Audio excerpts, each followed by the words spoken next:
जो स्कीम है मेरे मुताबिक बहुत ही रिग्रेसिव है। अगर आपने डिफेंस मिनिस्टर की स्टेटमेंट सुनी तो उन्होंने सबसे पहले कहा इसका मुख्य मकसद है कि हिंदुस्तान की फौज को एक बेहतरीन, दुनिया की बेहतरीन फौज बनाना। वो शायद भूल गए कि इस समय हिंदुस्तान की फौज दुनिया की सबसे बेहतरीन फौज है और एक सबसे बेहतरीन फौज को आप एक ऑर्डिनरी फौज बनाने में कन्वर्ट करने जा रहे हो। 4 साल के लिए यूथ आकर्षित नहीं होगा, लेकिन जबरदस्ती, क्योंकि बेरोजगारी है, कोई और नौकरी के साधन नहीं है, गवर्नमेंट किसी प्रकार के नौकरी के साधन को नहीं जुटा सकी और 46,000 लोगों को एक ही समय रिक्रूट करने जा रहे हैं, तो लोग आएंगे, लेकिन आने के बाद में बहुत ही जबरदस्त निराशा छा जाएगी, क्योंकि साफ तौर पे जानता है कि 4 साल के बाद में बिना कोई टर्मिनल बेनिफिट्स के उसको बाहर निकाल दिया जाएगा, उसको कागज के टुकड़े दिए जाएंगे सर्टिफिकेशन के लिए। आज का जो सैनिक है, लगभग 55,000 सैनिक जो है हर साल रिटायर होते हैं। वो बड़े सुपर सोफिस्टिकेटेड हाईटेक इक्विपमेंट को मेंटेन करते हैं, ऑपरेट करते हैं। उसके बावजूद उनको सिवाय गार्ड्स के, सिक्योरिटी गार्ड वगैरह की कोई और ड्यूटी नहीं मिलती, कोई जॉब नहीं मिलती, कॉर्पोरेट वर्ल्ड आपको नहीं लेगा और आप पैरामिलिट्री फोर्सेस जो है वो नए रिक्रूट को पसंद करेंगी, बजाय उसको जो फौज ने डिस्कार्ड कर दिया है, एयरफोर्स या आर्मी ने डिस्कार्ड कर दिया है। ऐसे में ये जो अग्निवीर हैं वास्तव में ये देश के लिए बहुत बड़ी चुनौती के रूप में बदल सकते हैं, क्योंकि इनको बड़ी आसानी से रेडिकलाइज किया जा सकता है, इनको बड़ी आसानी से देश के खिलाफ किया जा सकता है, क्योंकि उनको साफ तौर पे लगेगा कि हमको आपने इस्तेमाल करके फेंक दिया है। सरकार का ये कहना है कि बहुत सारे जो युवा हैं उनको रोजगार मिलेगा इससे, और आगे आने वाले दिनों में खुद रक्षा मंत्री ने इस बात को कहा है कि इससे उनको 4 साल के बाद बहुत सारी मंत्रालय, पीएसयूज और इसके अलावा जो राज्य सरकार है आगे जॉब देंगी। तो ऐसा नहीं है कि नौकरियां नहीं मिलेंगी। देखो, अभी हर साल जैसे कि मैंने कहा 55,000 से ज्यादा बहुत हाई स्किल्ड जवान जो है, ऑफिसर जो है आर्मी, नेवी, एयरफोर्स से रिटायर होते हैं। आपने रिसेटलमेंट डायरेक्टरेट भी है, उसके बाद भी केवल 1 या 2% को ही आप लुक आफ्टर कर सकते हो। आप उनको तो नौकरियां दिला नहीं सकते, तो इनको कैसे दिलाओगे? फिर दूसरा, ये 4 साल के बाद में वो सिविल स्ट्रीट में जाएगा, ये 4 साल की उसकी जिंदगी तो बेकार हो गई, क्योंकि उसको आसानी से नौकरी नहीं मिलेगी। आज नौकरियां देश में है नहीं है, हर एक नौकरी के लिए कम से कम 100 से एप्लीकेंट्स है। और ये कहना कि उसको सर्टिफिकेट्स मिल जाएगा और सर्टिफिकेट का बड़ा महत्व होगा, मैं उससे सहमत नहीं हूँ। दूसरा, जहां तक देश की एकता, देश की अखंडता, देश की सॉवरेनिटी, होमोजेनिटी का ताल्लुक है, उसमें भी वो बहुत बड़ा भागीदार नहीं हो सकेगा। मैं खुद फौज में इंक्लूडिंग ट्रेनिंग 41 ईयर्स रहा। एक अच्छा सैनिक बनने के लिए, चाहे आप इन्फेंट्री में हो या आर्मर में हो या आर्टिलरी में हो या एयरफोर्स या नेवी में, 7 से 8 साल लग जाते हैं।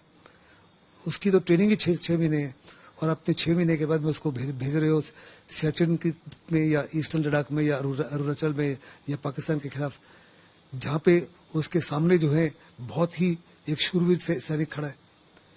इसका तजुर्बा तो किसी प्रकार का हो नहीं, और साफ तौर पे जानता है कि मेरे को तो 3 साल 4 साल के बाद निकल जाना है, तो क्यों वो अपनी जान को हथेली पर रखेगा?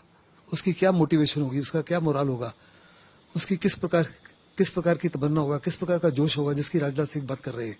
और जो तीनों चीज की प्रेजेंटेशन है बड़े ध्यान से सुनी, उनकी साफ तौर पे बॉडी लैंग्वेज दर्शाती थी कि वास्तव में वो स्क्रीन के फेवर में नहीं है, लेकिन उनको मजबूरन एक ऐसा नैरेटिव पेश करना किया जा रहा है जो गवर्नमेंट के व्यू को सपोर्ट करे। अनफॉर्चुनेटली हमने मानेकशॉ जैसे जर्नल नहीं प्रोड्यूस किए जो सरकार को साफ तौर पे कहे ये जो है सही नहीं है और देश के हित में नहीं है। दूसरी सबसे बड़ी बात यह है कि आपके लिहाज से क्या इस तरीके का जो रिक्रूटमेंट ड्राइव चलाया जाएगा उससे इन लोगों को अगर बॉर्डर पर तैनात किया जाता है तो उसका नुकसान होगा या फायदा होगा? मेरे मुताबिक तो नुकसान होगा, क्योंकि ये किस्म से रॉ सोल्जर होगा। आप देखो, रशियन के सोल्जर्स के माफिक से मारे जा रहे हैं। दुनिया का सबसे बेहतरीन इक्विपमेंट है, हाईली सोफिस्टिकेटेड हाईटेक इक्विपमेंट है, लेकिन मैन बिहाइंड द मशीन का मोरल नहीं है, मोटिवेशन नहीं है, उसकी लीडरशिप पुअर है, उसका लॉजिस्टिक मैनेजमेंट पुअर है। तो इसका भी ना तो नमक है, ना नाम है, ना निशान है।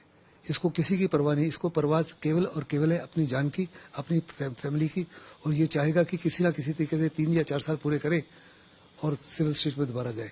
अगर इसको पता हो कि अगले 15 साल तक इसको नौकरी करनी है, तब तो वो अपनी जान को हथेली पर रखेगा, नहीं तो क्यों जान को हथेली पर रखेगा? दूसरा, उसको आपने क्या ट्रेनिंग दी है? जैसे कि मैंने कहा कि एक आप राफेल जहाज चलाने के लिए या SU-30 जहाज चलाने के लिए 7 से 8 साल, मैं खुद पायलट हूँ, 6, 7, 8 साल लग जाते हैं to be able to become a effective pilot. और वो पायलट जो हवाई जहाज को भी चलाए, उसके अंदर जो वेपन सिस्टम्स हैं उनको भी चलाए, दुश्मन को भी पहचाने और उसको बर्बाद भी करे, ये सारी क्षमता देने के लिए इतने साल लग जाते हैं। उसको तो आपने क्षमता दी नहीं, लेकिन मैदान जंग में भेज रहे हो, तो क्या करेगा? कमांडिंग ऑफिसर जो है काफी से ज्यादा एक किस्म से मुश्किल में पड़ जाएंगे कि इसको कैसे इस्तेमाल करना है। क्या ये दूसरे लोगों के लिए भी लायबिलिटी होगा? पेट्रोलिंग के लिए पे भेजते हो क्योंकि कमजोर तमन्ना है, इसका कमजोर दिल है, उस माफी की ट्रेनिंग नहीं है, उस माफी की मोटिवेशन नहीं है, उस माफी का मोरल नहीं है। क्या वास्तव में ये यूजफुल होगा या दूसरों को भी लेट डाउन करेगा? और जो दूसरे हैं उनके लिए ज्यादा टेंशन बढ़ेंगी, उनके ऊपर लोड ज्यादा बढ़ जाएगा, उनकी रिस्पॉन्सिबिलिटी ज्यादा बढ़ जाएंगी और हर साल ये बढ़ती जाएंगी।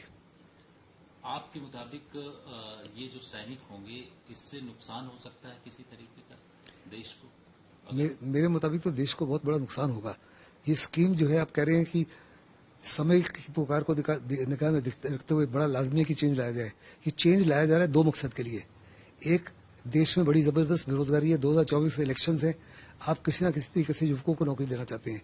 और दूसरा, आप कह रहे हैं कि पैसे की वजह से, अगर पैसे की प्रॉब्लम थी तो हमारी फौज की जो है टोटल नफरी जो है 1.4 मिलियन है। इस 1.4 मिलियन में 3,75,000 डिफेंस सिविलियंस हैं। उनकी सैलरी और पेंशन जो है बाकी जो फौज है, जो 3/4 और बाकी फौज है, उनसे ज्यादा है। एक सिविलियन जब रिटायर होता है तो उसका पेंशन 5.38 लाख पर ईयर उसको देना पड़ता है, जबकि जवान रिटायर होता है उसको तकरीबन आप 90 लाख रुपए दे रहे हो। तो कहाँ 90 लाख और कहाँ 5.38 लाख? तो शिकायतकर कमेटी जो बैठी थी उन्होंने कहा था ये 3,75,000 डिफेंस सिविलियंस हैं, हमको सर्विसेज में एक भी नहीं चाहिए। लेकिन सरकार जो है वोट बैंक पॉलिटिक्स के लिए उन्होंने यूनियंस हैं उनको तो हाथ नहीं लगा रही, लेकिन आप अपने कटिंग एज को कमजोर कर रहे हो। जो आपका कटिंग एज है जिसके माध्यम से अपने देश की एकता और अखंडता को कायम रखा है, अगर आप आजादी से पहले का इतिहास देखें तो 1000 साल तक ये देश लगातार हार का सामना करता रहा। जो भी हमारे वेस्टर्न बॉर्डर से आए, जो भी समुद्री मार्ग से आए, हमको पराजित करके चले गए। मोहम्मद गजनवी तो 17 बारी आया, हर बारी देश को प्लंडर करके चला गया। हमारी फौजें कमजोर थी, उनका मोटिवेशन कमजोर था, मोरल कमजोर था, और कमजोर फौजें जो देश की हिफाजत नहीं कर सकती। फालतू बात या बकवास नहीं करेंगे बर्दाश्त। खड़ी हो जाएगी खाट जब चित्रा लगाएगी वाट लगाती चित्रा त्रिपाठी। सिर्फ आज तक डिजिटल पर।